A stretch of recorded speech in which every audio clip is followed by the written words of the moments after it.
Hello everybody, I'm Heather Dewey Pettit. Welcome back to my channel. I am a writer, editor, and artist, and this channel is all about the art. So some people had asked me to have some photos, maybe film how I did this piece here. Because I have been bringing it for showing to the art show at Necronomicon Tampa for the last couple of years. Obviously I made it in 22, and I just really enjoyed making this. I found it very relaxing. I wasn't sure what I was going to do with it. I wasn't quite sure what I was going to do with the print, but I ended up, excuse me, putting this on it, putting this stenciled Triquetra on it. And then I stenciled that on in pencil, and then I went, excuse me, I went over it with some, excuse me, homemade gold watercolor paint, and then I edged around that with something else. Anyway, I just wanted to make a quick video explaining what I did.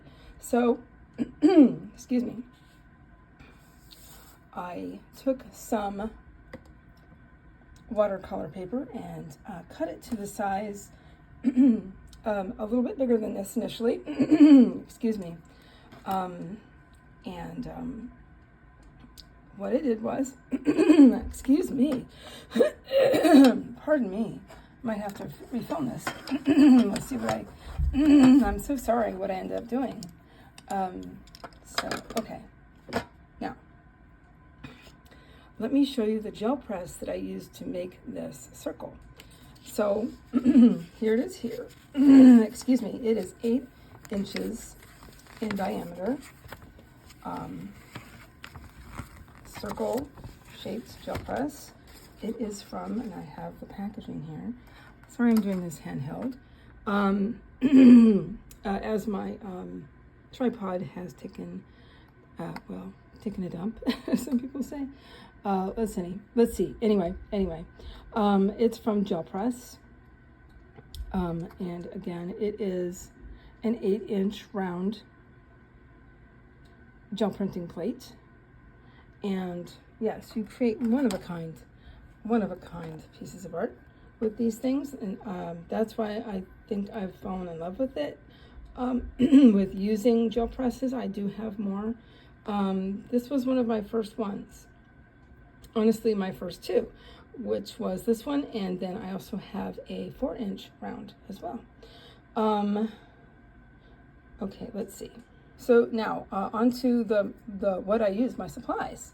My supplies that I used to make this were essentially fan brushes and watercolor paint. This is nothing fancy in terms of watercolor paint, but so what I did was I applied, let's see, my first layer was this green you see here.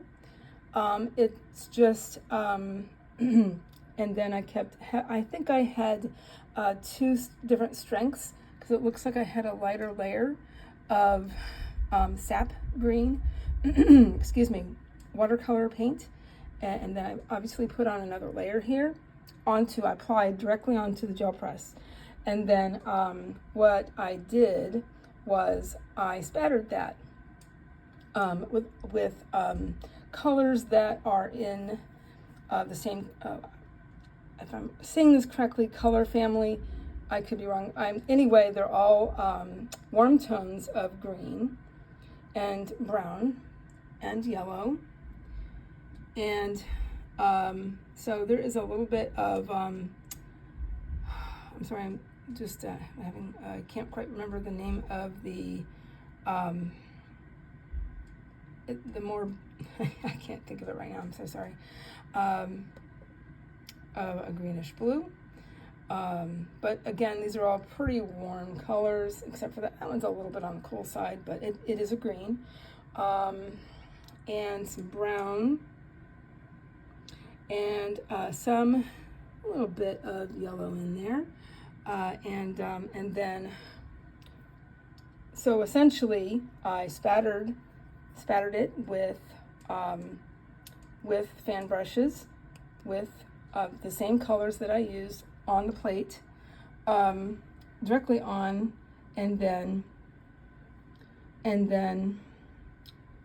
what I did after that was I took water and I also tapped small drops of water onto the plate, and that's what creates this swirling, swooshing sort of deal here, is when you apply water, it will do that when you make the print.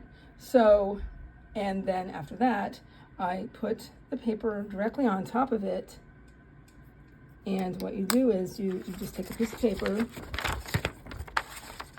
This is what I was keeping it clean, and then you just gently press and smooth it out. Make sure you get all of the edges. I have some pretty sharp edges there, so and just so that's what I did. I made sure that all of the edges were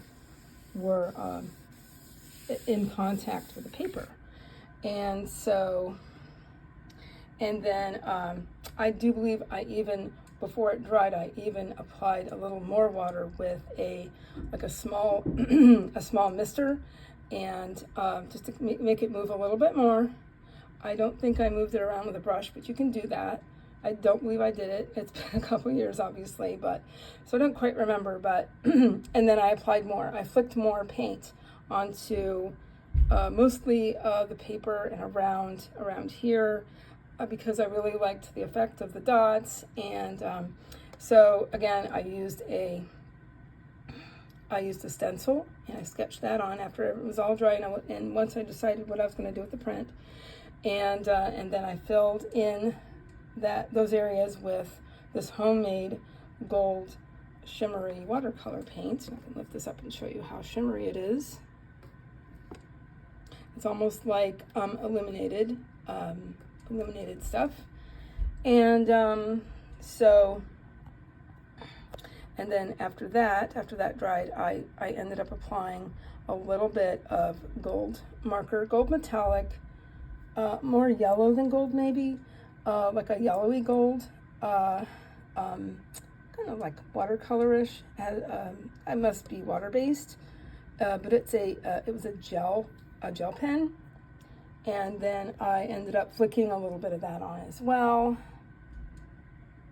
You can see that. You can see the metallic as well. So I did that as well. So it was a lot of fun to make, and I don't want to make this too long. Anyway, I'll see if I end up uploading this. I might even film this again because got a little sidetracked a couple times, and I've lost my voice. We'll see what I end up doing. Thank you so much for watching, everybody, if I do upload it. All right, have a great day, everybody. Bye.